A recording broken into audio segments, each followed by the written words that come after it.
কি রে, এই লোকটারে চিনা চিনা লাগে। আরে তুই চিনিস না? আরে এটা তো আমাদের নাজমুলের বড় ভাই।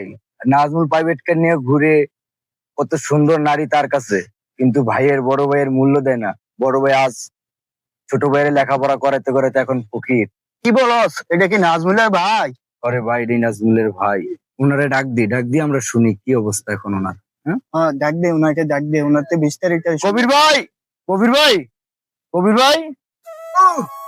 আমারে ডাকছো? আমারে আমারে ডাকতেছ? হ্যাঁ ভাই, আপনাকেই। আসেন একটু এদিকে।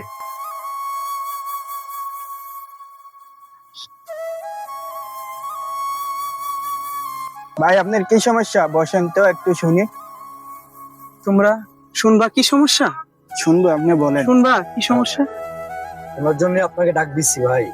তাহলে শুনো, তাহলে শুনো। তিল তিল করে যে ভাইটিকে আমি মানুষ করেছিলাম, তাকে আমি অনেক আদর যত্ন কষ্ট করে লেখাপড়া শিখিয়ে তাকে বিদেশ পাঠিয়েছিলাম। আর বিদেশ পাঠানোর সময় তাকে যে টাকা আমাদের হাতে ছিল, ওই টাকা দিয়ে বিদেশ পাঠানো সম্ভব ছিল না। তাই তাই সেকান্দরের কাছ থেকে 2 লাখ টাকা ধার নেই। সে বিদেশ যায়, আমার সাথে তার যোগাযোগ বন্ধ করে দেয়। তারপরে শুনতে পাই যে সে গুলশানে ভাড়া বাড়িতে থাকে। এরপর এরপর অভাবের সংসার, 5 ছেলে 5 মেয়ে, এদেরকে নিয়ে চলা বড় কঠিন হয়ে গেছে। যা একটু সম্পদ ছিল ওটা বিক্রি করে দিয়েছি। তারপর দেনার দায়ে অল্প যা ছিল এও বিক্রি করে সেকান্দরকে দিয়ে দিয়েছি। এখন এমত অবস্থা হয়ে গেছে যে ভিক্ষে ছাড়া দুমুঠো ভাতও ঘটে না, দুমুঠো ভাতও জুটে না। এই পরিস্থিতি সবই তো আল্লাহর ইচ্ছা। আল্লাহর ইচ্ছা, অনেক আশা ছিল যে ও বিদেশ যাবে, আমাদের আমাদের এই অভাবের সংসারে একটু হাসি ফুটবে। কিন্তু না, এই বিদেশ যাওয়ার পর আর কোনো খোঁজখবর নিল না। এই হতভাগ্য কপালে আর ভিক্ষে ছাড়া আর কি আছে বলো? ভিক্ষে ছাড়া আর কি আছে?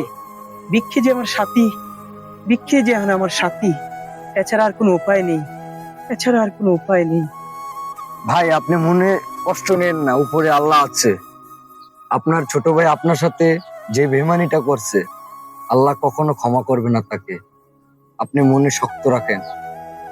ভিক্ষে করেন, আপনি তো চুরি করেন না, আপনি পেটের দায়ে ভিক্ষি করতেছেন।